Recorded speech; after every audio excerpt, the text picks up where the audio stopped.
네, 그래서 이번 시간 계속 이어서 보실 부분은 챕터 9장의 이제 펌프라고 하는 챕터입니다. 일단 먼저 1번에 보시는 건 펌프의 종류가 나오는데요. 액체 이송에 사용되는 펌프의 종류를 형식별로 대별하면 다음과 같다. 또한 펌프의 구조에 따라 입축형, 횡축형, 편흡입, 양흡입, 단단, 다단, 고정, 가동익 등으로 세분할 수 있다라고 하고요. 일단 먼저 펌프의 종류는 크게 세 가지가 나옵니다. 원심 펌프라고 부르는 게 있고요. 그 다음 이어서 왕복 펌프와 회전 펌프가 있어요. 자, 근데 가로 2번에 왕복 펌프하고 회전 펌프는 보실 필요가 없습니다. 왕복 펌프하고 회전 펌프는 저희 소방에 쓰는 펌프가 아니어서. 왕복 펌프는 피스톤의 왕복 운동에 의해서 액체를 송수하는 펌프로서 보통 점성이 큰 액체나 고양정이란 뜻이 뭐냐면 압력이 높게 필요할 때 그런 고양정용에 사용되는 펌프를 피스톤 펌프 또는 왕복 펌프라고 하고요. 그래서 피스톤 펌프는 한번 피스톤 운동을 할 때 그 내부에 채워져 있는 피스톤 액체량을 한번 밀어내고 그럼 다시 뒤로 당길 때 내부가 진공 상태다 되다 보니까 유체를 다시 채워 넣게 되고 다시 한번 피스톤칠을 하면서 뿜어내고 이런 식으로 운동하는 걸 왕복 펌프라고 하는데 아무래도 왕복 펌프는 유량이 일정하지 않고요. 한번 피스톤 할 때 최적만큼을 뿜어내고 멈췄다가 또 뿜어내고 하기 때문에 소방용 펌프하고는 맞지 않아요. 원심 펌프가 아닌 거죠. 그래서 회전 펌프가 나오는데 회전 펌프는 K식 내의 회전차를 회전시켜서 액체를 연속 수송하는 펌프로 점성이 또 큰 액체의 압송에 적합하다라고 하는데 보통 위험물에서 그 이송 취급소가 있습니다. 배관과 배관 사이를 어떤 정유사들끼리 주고받기 위해서 액체 위험물을 액송시킬 때 차량 말고 배관 파이프를 이용해서 액송을 시키는데 원유를 그때 중간중간에 펌프실을 설치해요. 펌프실을. 그래서 그 펌프실을 우리가 이송 취급소라고 하게 되는데 그때 이제 사용되는 펌프가 회전 펌프를 주로 씁니다. 관로 내에다가 펌프를 달아가지고 계속 이제 프로펠러처럼 회전을 시켜가지고 액체를 액송시켜주는 목적 자체가 압력보다는 액송이 목적이에요. 액체를 보내는 거. 그래서 이제 수평 배관에 주로 사용되는 펌프가 회전 펌프입니다. 그래서 중요한 건 우리가 원심 펌프가 중요하고 이 원심 펌프의 종류를 워낙 세분화해서 설명을 좀 하고 있습니다. 자, 소화 펌프 중 가장 널리 사용되고 있는 펌프로서 회전차의 원심력을 이용하여 액체를 송수하는 펌프를 원심 펌프라고 하는데 자, 이 원심 펌프의 가장 기본은 볼류트 펌프입니다. 볼류트 펌프라고 해요. 사실상 현장에서는 볼류트 펌프를 원심 펌프라고 합니다. 같은 말로. 그 다음에 이제 터빈 펌프는 별도로 터빈 펌프라는 표현을 써요. 그래서 이제 원심 펌프가 크게 두 가지로 보는데요. 볼류트 펌프와 터빈 펌프로 구분하는데 사실상 같은 겁니다. 같은데 안내기세 유무에 따른 분류다라고 되어 있죠. 그죠? 일단 먼저 볼류트 펌프를 설명을 좀 드리면 요게 원심 펌프기도 해요. 같은 말로. 그래서 펌프 본체 내에 여기 안에 보면은 이제 날개차라고 되어 있는데 여기 임펠러라고 합니다. 임펠러가 가운데 설치가 되어 있는데 실제 내부도가 요렇게 생긴 원판이 하나의 축, 동그란 형태의 축으로 해서 주변에 틀이 있고 안에 날개가 이렇게 있는 거라고 보시면 돼요. 그래서 이제 이런 원통 형태의 날개들이 이렇게 안에 들어가 있는 상태인데 얘가 회전을 시키는 겁니다. 그럼 이게 회전하니까 어떻게 되겠어요? 이게 회전을 하니까 내부에 물이 가만히 있다가 회전을 하면 물이 같이 회전하겠죠? 그럼 그때 물이 뭐 한다고요? 원심력을 가져서 바깥쪽으로 뭐 한다? 회전할 때 물이 바깥쪽으로 이렇게 뭐 한다? 몰리는 경향이 생깁니다. 그래서 우리가 이제 세탁기 내에서 회전시켰을 때 빨랫감이 바깥쪽으로 몰려 있는 것처럼 그래서 이때 이걸 우리가 원심력이라고 하게 되고 그럼 가운데 액체가 없는 상태를 만들게 되고 이 액체를 바깥쪽으로 보내다 보니까 이 바깥쪽에 압력이 다 형성되는 거죠. 바깥쪽 부분에. 안쪽에는 압력이 없는 상태를 만들어서 여기를 진공 상태로 만들어 놓습니다. 그럼 이 진공되는 부분을 펌프의 흡입축 배관 쪽에 안으로 연결한 거예요. 그럼 이 진공되는 부분이 흡입축 배관에 닿아 있고 그럼 이 흡입축 배관 부분은 어디 들어가 있고요? 액체 속에 수면 속에 담궈 놓은 거죠. 그냥 파이프를. 그럼 당연히 회전을 하게 되면 가운데 뭐가 형성이 되고 진공이 형성되고 수면에는 대기압이 작용을 하고 있다 보니까 압력 차이로 물이 들어갑니다. 들어오자마자 또 뭐 하는 것이고 또 회전하는 것이고. 그래서 이때 회전하는 회전력을 가지고서 또 뭐 하는 거. 토출시키는 걸 우리가 뭐라고 한다고요? 원심 펌프라고 한다고요. 그래서 기본적으로 구성 요소는 별건 없어요. 구성 요소는 그냥 뭐밖에 없다.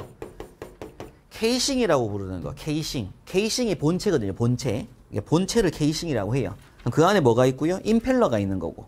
그럼 임펠러 안에 물이 꽉 차 있다가 임펠러가 뭘 하면 회전을 하면 원심력 때문에 마지막 출구에서 나가게 되는 요걸 우리가 원심 펌프라고 합니다. 자, 그런데 가이드베인이라고 해서 안내 날개가 추가된 거예요. 지금 보시면 두 개의 그림의 차이점은 이 안내 날개가 한 개 더 있다는 건데 그림을 보게 되면 안에 날개차와 똑같이 생긴 게 바깥쪽에 있습니다. 그러면서 방향 자체가 어떻게 되세요? 날개 방향 자체가 반대로 돼 있죠. 날개 방향 자체가.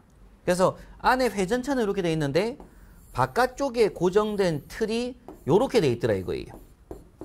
날개 방향이.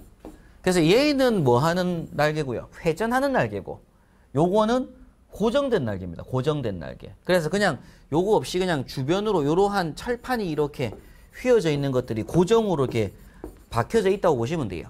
그러면 이 내부에서 물이 회전할 때 물이 이렇게 바깥쪽 가려고 하는데 바깥쪽 갈 때 어떻게 했어요? 바깥쪽으로 회전할 때 원심력을 가지고 외부로 나가려고 할 때 요런 판에 부딪히면서 막 지나가거든요. 요런 판에 막 부딪히고 지나가는 거예요. 그래서 결국에는 회전할 때 바깥쪽에 고정된 날개를 설치함으로써 이 고정 날개의 유체가 가다가 부딪히고 지나가도록 만들어줍니다. 그러면 아무래도 회전할 때 그냥 회전하는 것보다 얘가 할 때 부딪히고 지나가니까 어떻게 했어요? 속도가 줄죠. 그래서 터빈 펌프는 이렇게 날개가 설치한 터빈 펌프는 토출량이 작아요. 토출량이라고 하는 건 펌프가 내는 토출량은 뭐니까 Q는 리터 퍼 민이잖아요. 그럼 Q 값은 AU잖아요. Q는 AU. 그럼 A에다가 뭘 곱하는 거? 유속을 곱하는 게 Q거든요. 그럼 회전할 때 나오는 유체에 뭐가 중요하다고요? 유속이 중요해요. 유속이. 속도가. 그런데 앞에 제가 판을 막 설치했으니까 회전할 때 어떻게 했어요? 물이. 부딪히잖아요. 그럼 속도가 줄어요. 근데 그 대신 유체 가지는 뭐가 커진다? 속도가 뭘로 확 바뀌었기 때문에 압력으로 바뀐다 이거예요. 회전할 때 그 속도 에너지가 빠른 속도 에너지가 부딪힘으로써 뭘로 바뀌더라? 압력 에너지로 바뀐다 이겁니다. 그래서 바깥쪽에 훨씬 더 높은 압이 형성이 된다고 보는 거예요. 그래서 실제로 내는 압력 자체가 설치 안 한 것보다 설치했을 때 펌프 토출체가 압력계 눈금이 와다 좀 더 많이 올라간다고요. 압력 자체가. 근데 속도는 뭐하다? 그 대신 느린 거예요. 그래서 제가 속도와 압력은 서로 무슨 관계다 보니까 반비례 관계다 보니까 그래서 이러한 개념을 설치해서 얘가 지금 터빈 펌프는 안내깃을 설치한 펌프로서 무슨 양정용이다? 고양정 돼 있죠. 고양정. 양정이라는 게 압력이거든요. 높은 압력으로 사용된다. 근데 옆에 가로 열고 이 작은 토출량을 가져요. 토출량은 작다. 얘가 이제 큰 토출량을 가지는 이런 특징이 있습니다. 토출량이 크고 토출량이 작다. 뭐 이렇게 한번 정리하실 필요가 있고요. 자, 여기서 이제 또 한 개 짚고 넘어갈 부분이 이 안내깃이 뭐냐라는 겁니다. 안내깃은 회전차 출구의 흐름을 감속시켜서 속도 에너지를 압력 에너지로 변환시켜주는 역할을 하는 장치를 뭐라고 한다고요? 안내깃, 가이드베인이라고 하고 요게 있는 펌프로 무슨 펌프? 터빈 펌프. 요게 없이 그냥 원심 펌프를 볼류트 펌프라고 부릅니다.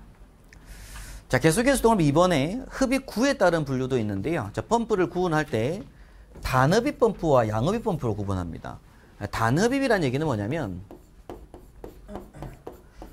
지금 제가 그린 게 보통 펌프예요. 이게 3단 펌프라고 해서 여기 이제 모터가 설치되면 무슨 펌프고요? 모터 펌프가 되고 요 자리에 엔진이 설치가 되어 있으면 엔진 펌프가 되는 겁니다. 얘가 펌프고 그럼 펌프의 요 첫 단에 이렇게 흡입측 배관이 설치가 돼 가지고 요게 이제 수조로 보통 이렇게 연결되는 거라고 보시면 되거든요. 그럼 여기 흡입측 배관이 연결되는 부분에 있어서 여기 한쪽만 연결된 걸 뭐라고 한다고요? 단흡입이라고 한다고요.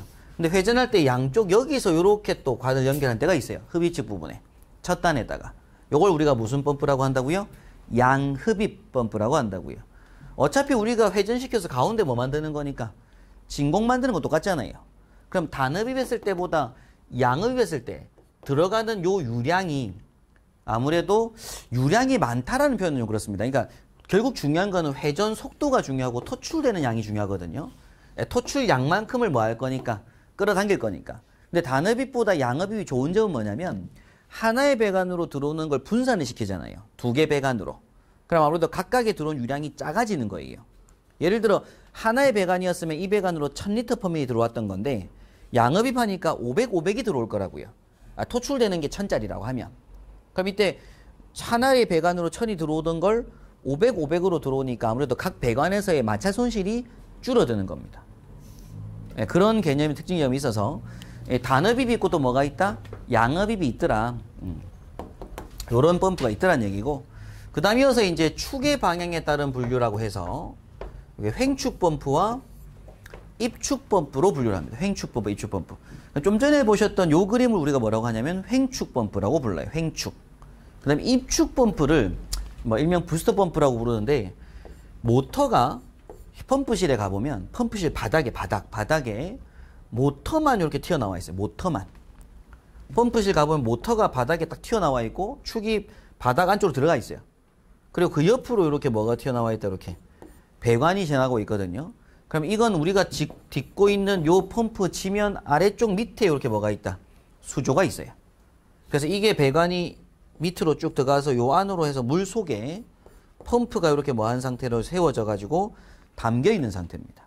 그럼 이때는 여기에 요 부분이 첫 단이거든요. 첫 단에 흡입축 배관이 없어요. 배관이 없고 물이 바로 들어가는 거죠. 물로 채워져 있고.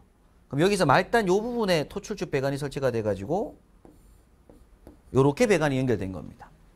그래서 요걸 우리가 무슨 축 펌프라고 한다고요? 입축 펌프라고 한다고. 축이 세워져 있다고 해서 요걸 수직 입축을 또 다른 말로 수직 회전축 펌프라고도 해요. 그래서 요게 이제 횡축, 요게 입축입니다. 근데 아무래도 이제 일반적으로 공사비나 설치비는 입축보다는 횡축이 싸요. 요게 더 싸요. 근데 다만 횡축 펌프를 하게 되면은 설치 면적이 좀 더 넓게 작용합니다. 면적은. 설치비는 얘가 더 싸고. 그리고 또 얘가 어떻게 했어요? 좀 더 펌프가 물 속에 안 잠겨 있으니까 부식우려가 없죠. 얘는 펌프 자체가 물 속에 잠겨져 있어야 되거든요. 본체 자체가. 그러니까 펌프에 부식 우려가 있는 거예요. 물이 항상 차 있어야 되니까. 바깥쪽까지도. 요건 안쪽만 물이 차 있겠지만. 그래서 이제 그런 장단점 때문에 보통 현장에서는 요거보단 요게 더 많이 설치가 되어 있습니다. 횡축 펌프로. 주로 많이 설치, 소방용 펌프는 주로 이렇게 많이 설치를 해놨어요. 횡축으로. 근데 입축 펌프는 이제 비싸잖아요. 비싼 대신에 장점이 있다 이겁니다. 그래서 그 비싼 장점이 뭐냐면 펌프의 축이 수직인 펌프로서 주로 심정용으로 많이 사용된다는 얘기인데, 이게 배수용, 우리 배수 펌프 때 많이 씁니다. 배수 펌프로. 깊이 있는 곳을 끌어올리는 개념에 많이 쓰는데, 설치 장소가 좁고, 예, 펌프실 설치할 면적이 크지 않고, 양적이 높아서 또 공동현상이 발생될 우려가 있는 곳에 설치하면 효과적이다라는 표현을 쓰는데, 이게 무슨 얘기냐면, 일단 설치면이 좁을 때 좀 효과적이고, 그 다음에 뭐가 있냐면은 그 수조가 부득이 건축사가 설계할 때 수조가 펌프실보다 낮은 거예요. 웬만하면 보통 수조하고 펌프실을 같은 위치에 두거든요.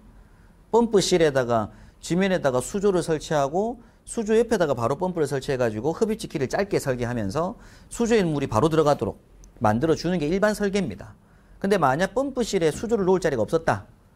그리고 그때 이 수조가 펌프실보다 더 낮게 있었다 라고 하게 되면 이제 펌프 쪽에 뭘 설치하도록 돼 있다, 물올림 장치라고 하는 것도 추가로 설치가 돼야 되고, 그리고 이제 후트 밸브라는 밸브도 설치를 해주게 되고, 그래서 이 펌프에 물이 항상 차 있는 구조를 만들어야 될 부득이한 장치가 필요하게 돼요.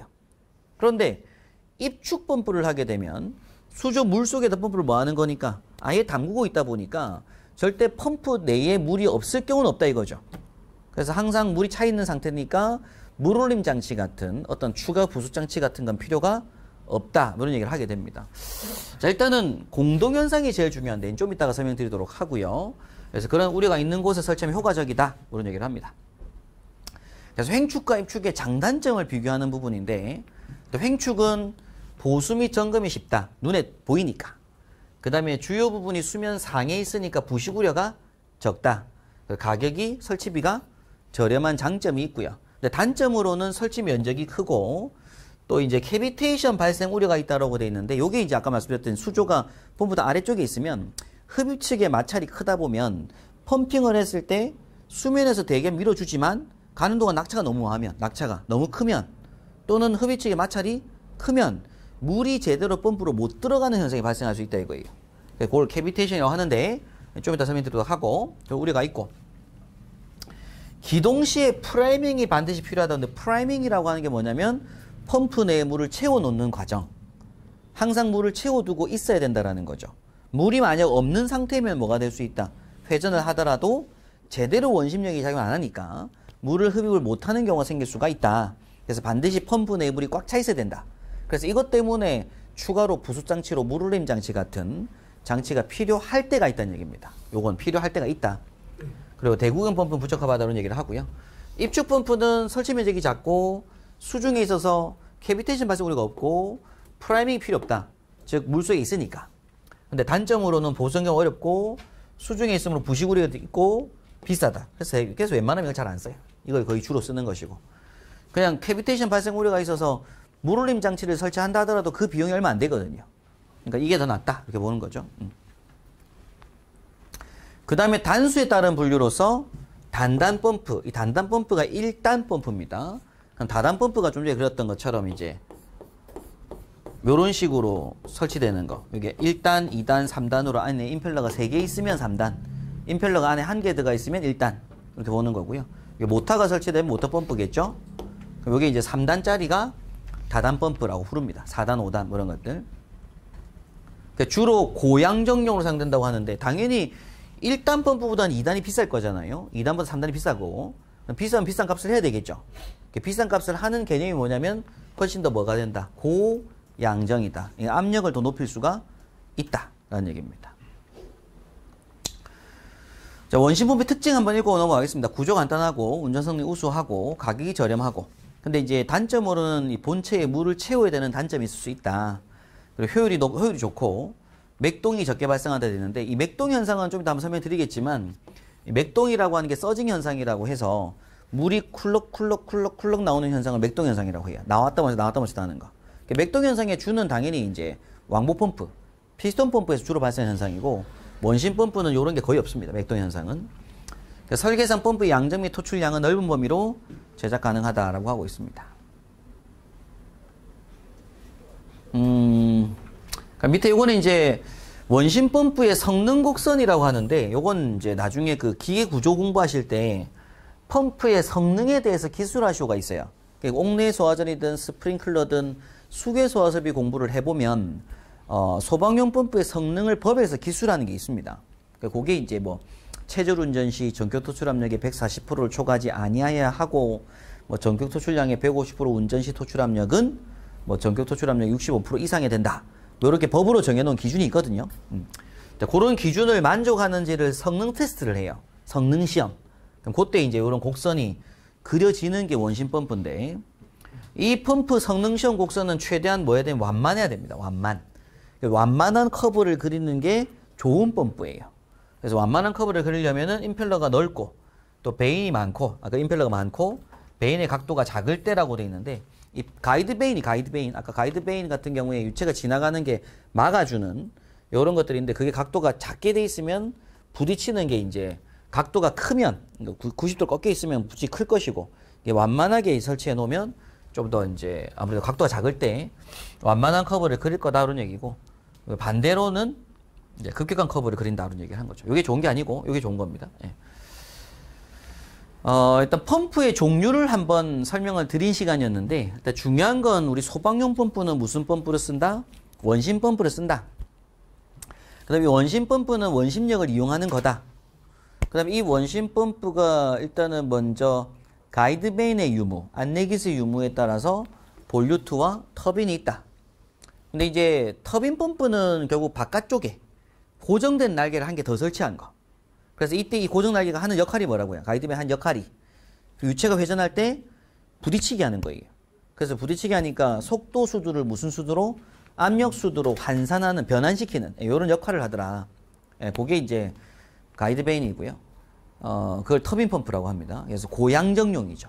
근데 반대로 이 양정이 높은 대신에 속도를 떨어뜨리는 개념이 나오다 보니까 속도가 느려서 토출량이 좀 작은 이런 특징을 가집니다. 그래서 현장에 맞게끔 선택의 설계를 해야 되고요. 그 다음에 공부한 게 이제 뭐 단단, 다단 이런 개념이 있고 입축, 횡축 뭐 이렇게 펌프의 종류를 구분할 수가 있다라는 거죠. 자, 일단 현장에서는 다 원심 펌프 설치합니다. 근데 원심 펌프를 사게 되면 일단 펌프를 선정을 해야 되잖아요. 펌프를 선정하기 위해서 중요한 게 펌프의 계산이라고 해요. 자, 지금부터 공부하실 부분은 펌프 관련 계산 문제를 한번 정리를 해보도록 하겠습니다. 일단 첫 번째 뭐가 필요하냐면 토출량이 먼저 필요해요. 두 번째가 양정, 세 번째가 동력입니다. 펌프는 이 세 가지를 제일 우선적으로 먼저 선정을 해야 되고요. 그 다음이어서 이제 관련 공식으로 상사법칙, 그 다음이어서 비속도,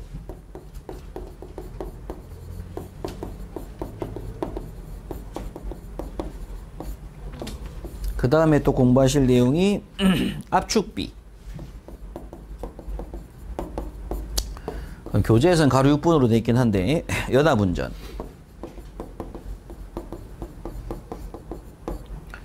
그 다음에 교재에서는 이제 가로 3번으로 나와 있는 부분이긴 한데 8번 해서 제가 흡입양정.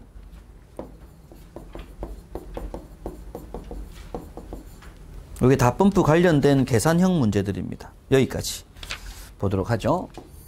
쭉 이어서 한번 보도록 하겠습니다. 자, 판서 설명 먼저 드리고 교재 보면서 정리하고 마무리하는 시간 갖도록 하겠습니다.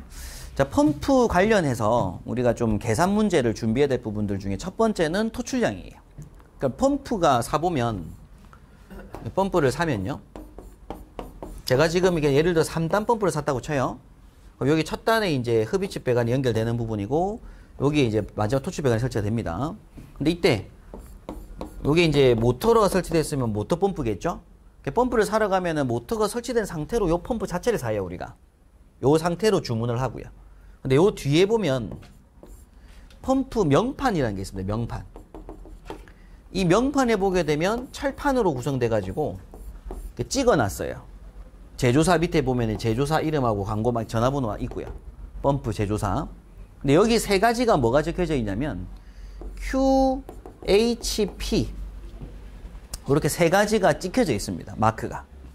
그럼 요때 Q 자리에는 예를 들면은 뭐 1m 3승 per min 뭐 이렇게 찍혀져 있어요. 그럼 얘가 뭐라고요?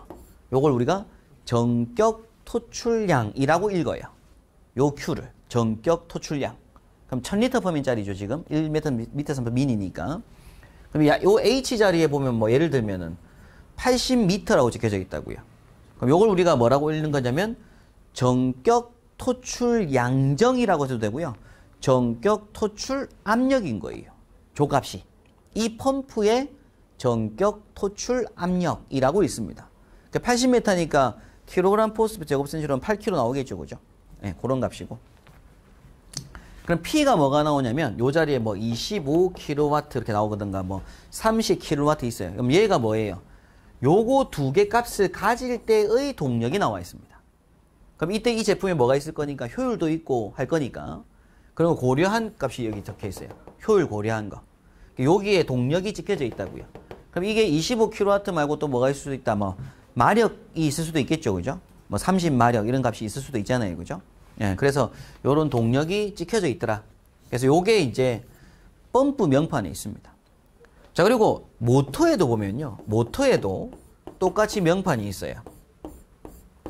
근데 모터에는 INP라고 해서 기본적으로 전격 전류가 있고요. 뭐 60A짜리, 뭐 50A 전격 전류가 있고, N이라고 하는 자리가 뭐냐면 회전 속도가 있어요. 회전 속도. 요게 이제 소방 전기 쪽에서 공부하신 내용이거든요. 요 계산 문제는. 속도에서 이제 RPM이 찍혀져 있습니다. 뭐 이때 뭐 동기 속도, 회전 속도는 구하는 공식이 또 있어요. 전교회로 쪽에서. 그럼 이때 이제 요 P는 또 뭐가 있어요? 요 T도 마찬가지 킬로와트가 있습니다. 근데 중요한 건 요 킬로와트 값이 요 킬로와트보다는 조금 더 커요. 왜냐면 이 모터가 얘를 뭐 해주는 거니까 돌려주는 거다 보니까 요 동력 값이 얘보다는 좀 더 큽니다. 그래서 얘보다 한 1.2배 업 시킨 값이 나오게 돼요. 요 값이. 그래서 이 동력을 우리가 좀 이따 보겠지만 축동력 또는 펌프 동력이 되고 요 동력이 전달 동력 또는 최종 모터 동력이 됩니다. 하여튼 이런 식으로 표기가 있어요. 그럼 당연히 요 펌프의 명판을 요걸 하겠다라는 얘기는 이 건물에 필요한 소하 토출량이 요거보단 작게 필요된 장인 거죠. 그러니까 이만큼 큰 걸 했을 거잖아요. 그러면 요거는 어떻게 선정을 하면 된다? 요거는 계산 문제가 아니라 무슨 문제라고요? 암기 문제예요. 그러니까 교재 없어요. 토출량은. 그래서 옥내 소화전 설비가 설치되어 있다. 그럼 이 펌프가 옥내 소화전 펌프다. 그럼 그때 건물에 설치된 소화전을 봐야 되죠. 그럼 소화전이 한 층당 4개씩 설치가 됐다. 근데 우리는 지금 현행법은 기준 최대 몇 개? 2개라고요. 2개. 2개만 뺐을 거라고 우린 가정한다고요. 설계 시에. 그러면 2 곱하기 얼마? 130리터 퍼민 해야 되죠. 법적으로 130 필요하니까. 그럼 260리터 퍼민 이상 되는 펌프를 사야 되는 거잖아요. 그럼 펌프 카탈로그를 봐요. 카탈로그 제설 해가지고 260보다 뭐 한 거? 큰 걸 갖다가 선정해야 된다고요. 그래서 보통 300짜리나 350짜리나 뭐 500짜리나 설계자가 뭐 할 거다. 선정해서 요 제품 하시죠. 라고 할 거란 얘기입니다. 설계 넣을 때. 그래서 토출량은 결국 뭐 하는 값이다? 암기하는 문제예요. 스프링클러 같은 경우에는 뭐가 있어요? 기준 개수가 10개, 20개, 30개가 나오거든요.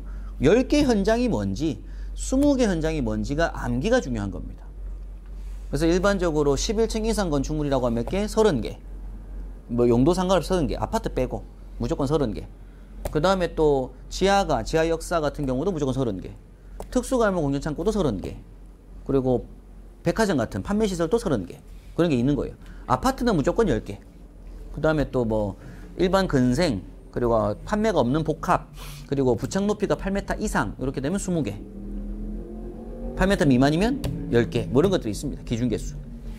그럼 그 기준 개수를 딱 외워놓고 그 기준 개수에 곱하기 뭐 하는 거예요? 80 하는 거잖아요. 그럼 외우는 거예요. 외우는 거. 예. 그리고 물분무 소화설비도 외우는 거고 10, 12, 20, 30세 수치 외우는 거고 다 암기입니다. 암기. 그러니까 지금 저희 교재는 없어요. 예. 외우는 거니까. 그럼 이어서 이제 공부할 게 뭐라고요? 양정이다. 양정. 양정은 뭘 해봐야 된다? 외우는 게 아니라 계산을 해야 됩니다. 양정 계산. 그래서 이 양정을 계산하기 위해서 우리가 필요한 공식이 있죠. 양정, 펌프에 아까 그 80m라는 게 찍혀져 있다고 하면은 당연히 그보다 더 작은 메타가 나왔었으니까 80짜리 선정을 했을 거잖아요. 그럼 우리가 이제 이 건물 도면을 딱 보고 우리가 필요한 게 라지 H라고 해요. 그래서 양정 구하는 공식이 뭐다? 공식이 H1 플러스 H2 플러스 H3 플러스 H4를 하는 겁니다. 그 스몰 h의 조합으로 만들어지는 게 우리 뭐다고요? 전양정이라고 해요. 펌프 양정, 총 메타값. 그럼 이때 하나하나씩 있죠. 근데 이게 절대 뭐는 중요하지 않다. 순서는 중요하지 않아요. 그냥 스몰 h를 다 뭐 하겠다, 우리는 조합하겠다는 게 중요한 것이지. 그럼 첫 번째 들어갈 수 있는 부분이 일단은 먼저 뭐가 나오냐면 뭐 실량정부터 할게요. 순서 상관없으니까. 실량정 메타가 들어가야 됩니다. 그럼 실량정이라고 하는 건 어디서부터 어디까지다? 흡입구에서부터. 흡입구. 그럼 만약에 수조가 부합 수조 방식이면은 연결된 후트 밸브 위치가 돼요. 후트 밸브. 물이 들어오는 구멍. 근데 수조가 펌프랑 동일한 위치가 되면은 배관이 그냥 바로 꼽히거든요. 여기 밸브가 따로 없어요. 그럼 이때는 요 수조에 연결 배관이 꽂힌 그 위치를 뭐라고 한다고요? 흡입구라고 한다고요. 그래서 흡입축 배관이 위로 올라가서 수조 꼽힐 수도 있잖아요. 수조에 위로 올라가서 꼽힐 수도 있잖아요. 그럼 하여튼 꼽힌 그 위치를 뭐라고 한다고요? 흡입구라고 한다고요. 물이 들어오는 구멍. 그럼 흡입구에서부터 어디까지? 최고위 방수구. 그럼 옥내 소화전이면 어디까지냐면 옥내 소화전이면 앵글 밸브까지예요. 호스 노즐 말고 그러니까 앵글 밸브 높이까지입니다. 앵글 밸브까지. 근데 스프링클러는 어디까지고요? 헤드까지가 되는 거고. 일단 그 방수구까지의 무슨 거리다? 수직거리가 들어가야 됩니다. 수직거리 메타값이. 그러면 도면 보고 해석을 해야 되죠. 도면에서. 그 다음 이어서 두 번째 나오는 게 배관 및 관 부속물의 마찰 손실 수두가 들어가요. 그래서 이 자리에 들어가는 계산 문제가 제일 어렵습니다. 제일 복잡하고. 그래서 이걸 어떻게 한다고 했어요? 이 문제, 이걸 풀려면 먼저 도면에다가 뭐 한다? 샤프로. 물이 들어온 것부터 덧칠을 쫙 하자고요, 먼저. 그런 다음에 뭐 해야 돼? 그 다음에 뭐 해야 되고? 광경별로 카트 시켜야 된다고요. 100mm 따로, 80mm 따로, 65 따로, 50 따로. 그럼 카트된 상태에서 또 뭐가 있냐면, 또 나중에 실기 때 보겠지만, 50mm 배관이 쫙 있는데, 여기까지는 뭐 260L per minute 가다가, 여기는 130L per minute 간다. 유량이 바뀐다. 그럼 그때도 한번 잘라줘야 돼요, 또. 유량을 구분해야 되기 때문에. 근데 만약에 마지막에 빼쓰는 물의 유량이 130만 빼쓰고 있다. 모든 배관이 다 뭐만 지나간다. 130만 지나간다고 가정을 하게 되면 그냥 간격만 잘라놓고 끝입니다. 유량이 다 똑같으니까. 하여튼 그래 잘라요. 그럼 자르고 나면 이제 그 자른 구간 내에서 뭐가 있다. D 값과 Q 값과 L 값을 찾는 거거든요. 그 구간에서의 길이가 있잖아요. 그럼 그 길이가 무슨 길이가 있었다? 직관의 길이가 있었고 부품의 상단 길이가 있습니다. 이걸 찾아요. 그럼 이제 DQL 딱 정해놓으면 그 세 개 가지고서 뭐 한다고요? 하젠을 쓰든 달시를 쓰든 표를 이용하는 방식을 써서 마찰을 구합니다. 그럼 각 구간별로 뭐가 나오는 거예요? 마찰이 다 나오는 거죠. 그걸 다 뭐 한 값? 합친 값이 요 자리에 들어간다고요. 메타 값으로. 그 다음에 이제 H3가 이제 뭐가 들어가냐면 호스, 마찰, 손실, 수두가 들어가는 자리인데 당연히 요거는 스프링클러는 없죠. 호스가 있는 설비만 메탈을 추가로 넣어주면 됩니다. 없으면 빼면 되고. 마지막 자리는 우리가 뭐라고 한다? 방수압, 환산, 수두라고 불러요. 그래서 옥내수 화재면 17, 스프링클러면 10, 옥외수 화재면 25, 포수 화재면 35. 이런 것으로 이제 메탈은 딱 고정으로 또 암기 문제로, 이건 암기 문제로 정리가 되는 부분이죠. 요건 당연히 조건을 가지고서 뭐 해야 되고 계산을 해야 되고, 요건 도면 해석하는 문제고. 그러니까 그럼 이제 메탈을 다 구해가지고 다 더한 메타가 나옵니다. 자, 근데 이때 계산한 값이 예를 들어서 요게 나왔다고 쳐요. 실제로 설계를 해보니까. 그럼 실제 설계자들은 뭐 한다? 80, 30이 나오면 거기다 곱하기 1.1을 일단 해요. 설계자들은 1.1을 일단 업 시켜요. 여기다가 여유로. 그럼 86.37 1.1을 업 해보면은 또 뭐 105점, 107점만 나오거든요. 수치가. 어떤 수치가 나오겠죠. 수치가 얼마 나올 거잖아요. 두 개 합치면 10m니까 110 얼마 나오겠구나. 또 나올 거잖아요. 그럼 그거보다 뭐 한 거? 큰 메탈을 찾습니다. 카탈로그 보고.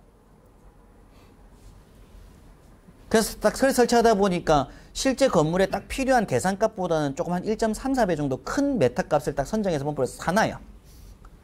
그래서 그게 설치가 돼 있다고요. 근데 우리가 시험 문제는 당연히 그까지 안 가요. 시험 문제는 뭐까지만 요거까지 푸는 게 시험 문제라고요. 요거까지가 시험 문제. 근데 설계는 여기서 어떻게 한다? 곱하기 1.2배 업 시켜주고 그거보다 더 큰 메타의 카탈로그를 찾아가지고 선정을 한다고요. 그럼 그 토출량도 만족하고 요 양정도 만족하는 제품을 찾든지 주문 생산하든지. 네, 그렇게 해서 펌프 선정을 하는 겁니다. 근데 우리는 계산 문제니까 계산 문제 어떻게 한다고? 요거는 암기. 그럼 요거는 계산. 그럼 요 두 개를 가지고서 요걸 또 뭐 해야 된다? 계산을 해야 돼요. 동력 계산을 해야 돼요. 펌프 사야 어차피 뭐 할 것이고 토출 양정 맞는 거 카탈로그 찾으면 그 카탈로그 맞는 요구가 동력이 있을 거니까 그거 사면 돼요. 근데 이제 우리는 요걸 요거 두 개를 해가지고 요거보다 요거 딱 계산해서 맞는 뭘 찾아야 된다? 동력을 계산을 해야 되잖아요. 그래서 이어지는 내용으로 요건 지우고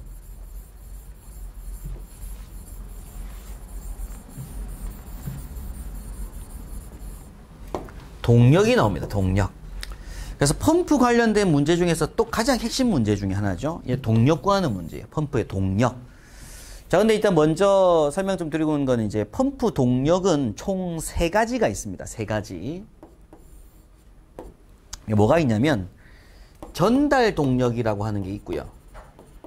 그 다음에 축동력이라고 하는 게 있고요. 수동력이라고 하는 게 있어요. 동력의 종류는 총 3가지. 이 전달 동력을 또 다른 말로 뭐라고 하냐면 모타 동력이라고 보셔야 됩니다. 앞서 잠깐 말씀드렸지만 모터가 있고 펌프가 있을 때 모터에 있는 동력 수치가 펌프의 동력 수치보다 좀 더 크거든요. 최종적으로 마지막 단계가 모터 동력입니다. 이걸 우리가 같은 말로 전달 동력이라고도 해요. 그럼 축 동력이 사실상은 무슨 동력이 된다? 이게 펌프에 찍혀져 있는, 펌프 영판에 있는 펌프 동력이 결국 무슨 동력이라고요? 축 동력이라고 해요. 펌프의 동력. 그리고 수동력이라고 하는 건 말 그대로 이게 숫자가 물 숫자인데 손수로 이해하셔도 돼요. 이해를 하실 때. 손수, 물 숫자 말고. 그러면 사람이 직접 뭐 한다고요? 물을 퍼다 막 나른다고 이렇게. 그럼 그때 요구되는 뭐가 있겠어요? 동력이 있겠죠, 그죠? 그걸 수동력이라고 한다고요. 수동력. 근데 펌프라는 장치를 쓰다 보니까 어떻게 돼요? 펌프라는 장치를 쓰다 보니까 사람은 편해지잖아요. 그래서 그때 기계를 장치를 쓰다 보니까 우리가 뭐가 발생한다? 기계 장치를 쓰니까 효율이 발생을 합니다.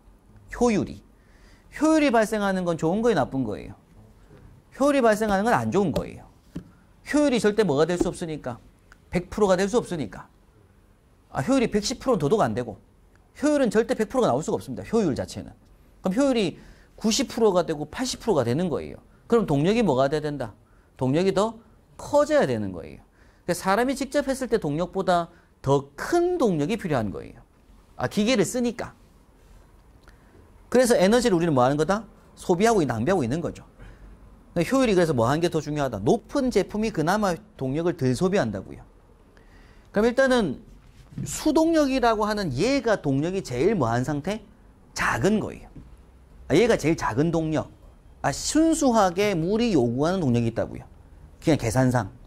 근데 기기 장치를 쓰니까 펌프를 쓰니까 동력이 뭐가 된다? 조금 더 업됩니다. 더 크게 필요한 거예요. 그리고 얘가 돌려주니까 또 뭐가 돼야 된다? 또 업돼야 되는 거예요. 그래서 이제 동력에서 올라가는데 그럼 그 중에 최종 동력, 모터 동력 구하는 공식이 제일 중요한 거고요. 이게 가장 기본 문제니까. 자, 모터 동력 했을 때 중요한 게 이제 킬로 와트를 구하는 공식입니다. P 킬로와트 구하는 공식을 제가 앞서 첫 시간에 아마 설명드린 부분이긴 한데 102 효율 에타 N분의 RQHK 요걸로 이제 공식 암기를 하고 계시면 되고요. 앞으로 공부하실 때 요걸로 주로 쓸 겁니다. 그럼 여기서 요게 뭐였다? 감마가 비중량 R. 그래서 물을 쓴다고 하면 요 자리에 뭐가 들어갈 거다? 1000kg 포스 퍼 메타 3승이 들어가야 되는 공식이에요. 왜? 여기다가 제가 뭘 썼기 때문에 102를 썼으니까. 만약에 102를 안 쓸 것 같으면은 위에 감마가 뭐가 들어갈 자리일까요? 102를 안 쓴다라고 하게 되면 9800이 들어가야 돼요. 비중량 자리에. 102를 쓰는 이유는 단위를 요게 킬로그램 포스 퍼 메타 3승을 넣었으니까 102를 넣은 거죠. 여기에 킬로그램 포스 메타 3승을 넣으니까 이제 76을 넣고 75를 넣을 거거든요. 근데 만약 102를 안 넣고 효율 n분의 RQHK만 쓰겠다는 얘기는 무슨 얘기예요? 바로 킬로와트를 풀겠다는 얘기는 요 단위가 뭐가 되면 된다? 뉴턴 되면 되지, 뉴턴. 요 값의 의미가 지금 뉴턴 값이 나오면 되잖아요. 그래서 9.8. 요 비중량 감마가 뭐가 돼야 된다? 9.8 킬로뉴턴 퍼 메타 3승이 돼야 되죠. 이걸 내가 100일 안 쓰겠다고 하면 요거는 같은 공식으로 효율 n분의 RQHK를 쓴다고 이렇게 쓴다고 하면 요 자리에 뭐가 들어가야 되냐면 9.8 킬로뉴턴 퍼 메타 3승이 들어가야 됩니다. 그래야지 요게 단위가 뭐가 막 소거되니까 나 요게 킬로 뉴턴 메타 퍼 세크 나올 거잖아요. 킬로와트가 나오려면 그렇게 된다 이거고요. 그럼 요거는 뭐 넘어가고 일단. 근데 저는 무조건 여기 쓸 거라서 다른 공식 안 쓸 거라서 그래서 P 킬로와트는 뭐라고 생각하자고요. 102N분의 RQHK인데 요 R 자리에 요게 들어가자고요. 물이면. 근데 물이 아닐 수도 있잖아요. 그렇죠? 뭐 기름을 액송한다고 조건 넣을 수도 있는 거니까. 그럼 여기에 800이 될 수도 있고 뭐 수은이 14,600이 들어갈 수도 있는 거죠. 근데 어떻게든 제가 단위가 뭘로 들어가자고 이게. 킬로그램 포스 퍼 메타 3승으로 넣자고요. 그래야지 102를 넣었을 때 얘가 나오는 거니까. 자, 그 다음 Q에는 뭐가 들어간 자리고요. 미터 3승 퍼 세크가 들어간 자리입니다. H에는 뭐가 들어간 자리고요. 미터가 들어간 자리예요. 그래서 앞에서 구했던 거. 그럼 요거는 앞에서 뭐 했으니까 우리가 암기했었잖아요. 암기한 걸 단위를 바꾸면 되고 요건 앞에서 뭐 했으니까 계산을 했죠. 양정을. 그걸 여기 넣는 거예요. 자, 근데 이때 요게 이제 뭐가 된다? 요게 효율이라고 하는 값인데, 요 효율은 뭐 참고입니다. 참고. 우리 기계 효율이라고 부르는 게 있고, 최적 효율이라고 부르는 게 있고, 수력 효율이라고 부르는 게 있어요.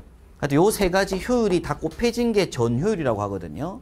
근데 어떻게든 얘는 뭐 80%다. 그럼 여기에 뭐 집어넣는 자리다? 0.8. 90%면 0.9. 뭐 이런 식으로 넣으면 됩니다. 효율 3개가 주었으면 효율 3개를 다 뭐 해서? 곱해서 넣으면 되는 자리고. 예, 요 자리에 들어가는 게 이제 뭐라고 하냐면 전달 개수라고 하는데요. 요게 여유율로 시험에 나올 때가 있어요. 따라서 만약 여유율이 10%다. 그 얘기는 결국 K가 얼마다? 1.1이다. 뭐 이런 식으로 조건 주는 경우들이 있습니다. 그래서 거기 맞춰서 가는 거니까. 그럼 결국엔 이 전체 공식 한 값을 우리가 뭐라고 한다고요? 모타 동력, 최종, 전달 동력이라고 해요. 자, 그럼 여기서 요거를 뭐 한 거? K를. 그냥 1로 본 거. 고려 안 하고. 요것만 1 딱 보고 요것만 계산한 걸 우리가 무슨 동력이라고 한다고요? 축동력이라고 한다고요. 그러면 얘가 줄죠? 동력 크기가. 그럼 다시 여기서 효율도 고려하지 않는 거. 요걸 무슨 동력이라고 본대요? 수동력이라고 한다. 효율도 고려 안 하는 거. 효율을 고려 안 하겠다는 얘기는 무조건 100% 보겠다는 얘기잖아요. 효율을. 근데 기계장치를 쓰면 절대 100% 나올 수가 없거든요. 그래서 펌프를 쓰게 되면 무조건 효율이 발생해요. 그럼 효율이 90%면 0.9를 넣을 것이고 80%면 0.8을 넣을 거죠. 분모에다가. 그럼 동력이 뭐가 되는 값이다? 커야 되죠. 그만큼 동력이 더 커져야 되는 거예요. 그래서 기계장치를 씀으로써 인간은 편해졌지만 소비되는 동력은 뭐 한다? 좀 더 크게 소비가 됩니다. 그래서 다만 이 효율이 그래도 그나마 뭐 한 걸로 효율이 그나마 높은 제품으로 써야지 동력의 소비는 적다란 얘기죠. 효율은 어디 들어가는 자리니까 무조건 분모에 가는 값이거든요. 그리고 이 효율은 절대 1.1이 될 수가 없어요. 1도 될 수가 없고 어떤 제품이든지. 그럼 효율을 갖다 90%라고 하면은 0.9가 분모에 들어갈 거라 이거예요. 효율이. 그럼 동력은 뭐가 된다? 그만큼 더 커져야 된다는 얘기입니다. 그러다 보니까 효율이 작을수록 어때요? 효율이 낮은 제품일수록 수치가 더 커지죠. 동력값이 90%보다 60%가 동력이 훨씬 크잖아요. 그건 그만큼의 소비 동력을 더 많이 쓴다는 얘기입니다. 저 좋은 게 절대 아니고요. 일단 이런 개념으로 해서 동력은 구분될 거다. 그러니까 수동력이 있고 축동력이 있고 전동력이 있다. 여기서 요거 안 곱하고 요것만 보는 게 축동력. 요렇게 계산하는 게 수동력이다. 라는 개념 잡으시면 되고. 자, 그 다음 이어서 이제 체크하실 부분이 요 킬로와트 말고 또 뭐가 있었다고요? 우리 HP가 있다고요. 마력수로. HP 구할 때는 요것만 바뀌면 된다고 했죠. 그죠? 앞선 시간에. 요게 76N분의 RQHK. 그리고 또 PS 마력수로 구할 때는 75N분의 RQHK로 풀어주시면 됩니다. 공식을 이렇게 암기하시고 요거 풀려고 하면 요렇게 풀고 요거 풀려고 하면 요렇게 푸시면 돼요. 자, 근데 시중 서적들을 보게 되면 이 동력 구하는 공식을 뭐라고 설명을 하고 있냐면 P, 킬로와트는 자, 배기 효율 N분의 RQHK에서 요 R에다가 일단은 1000을 무조건 넣은 거예요. 자, 1000을 넣으니까 뭐가 나오더라? 효율 N분의 바로 9.8 QHK가 나오게 되죠. 아니, 배기하고 1000이 미리 계산되니까 9.8 나오잖아요. 요게 킬로와트잖아요, 또. 이때 9.8의 의미는 이제 뭘로 해석하면 된다, 이때는. 킬로뉴턴 퍼 메타 삼성으로 이해하시면 된다고요. 단위 바꿨을 때. 그럼 이렇게 되는데, 문제는 여기서 단위가 뭐예요? 미터 삼승 퍼 세크고요. 요게 단위가 메타입니다. H가. 효율로 K 넣고. 자, 그런데 이때 요 Q를 미터 삼승 퍼 민으로 보는 거예요, 이제. 세크 말고. 그러면 요 둘 사이가 몇 배 관계 나니까? 60배 관계 나죠? 그러면 요 Q 수치가 얼마 되냐면 60배로 큰 수치가 나오거든요. 단위 변하면. 그래서 요 값을 60분의 1로 줄여놔야 돼요. 그래야 값이 똑같으니까. 그래서 요 값이 0.163이라는 수치가 나와요. 0.163. 그래서 P 킬로와트 구하는 공식을 요걸로 쓴 공식이나 요렇게 쓴 교재가 엄청 많습니다. 특히 소방전기공학에서는 요걸 거의 100% 다 써요. 웬만한 것들은. 왜? 물밖에 안 나오거든요, 시험이. 소방 전기공학에서는 물밖에 안 나와요. 물 아닌 유체가 안 나와요. 그러니까 무조건 공식은 요거다, 요거다라고 외우고 시작한다고요. 그런데 소방 기계공학에서는 어떻다고요? 물이 아닌 유체 많이 나오거든요. 이것은 무조건 틀리는 거죠. 얘는 무조건 뭘로 본 거니까 이 두 공식은 무조건 물로 봐야지 나오는 공식이라서. 이게 비중량이 1000이 들어가야 되는 거거든요. 그런데 우리가 공부할 거는 1000이 아닌 물질도 공부할 거기 때문에 요 공식은 보지 말자는 얘기입니다. 기계공학에서는. 무조건 요 공식으로 공부하고 R에 무조건 1000, 뭐 1100 혹은 13600, 800 이런 게 막 들어갈 거라는 얘기예요. 거기 맞춰서 풀어주시는 게 맞습니다. 그래서 요 공식으로 준비를 좀 해 나가시면 돼요. 자, 그래서 펌프 관련된 어떤 그 계산 문제 중에서 일단 동력 구하는 문제가 사실상 제일 핵심인데 요걸 풀기 위해서는 뭐가 필요하다고요? 토출량과 양정, 뭐 효율, K가 필요한데 뭐 조건 주거나 혹은 암기거나 양정을 계산해야 될 문제가 중간에 있을 수가 있다는 얘기입니다. 동력까지 한번 봤고요. 남은 부분은 또 잠깐 쉬었다가 보도록 하겠습니다.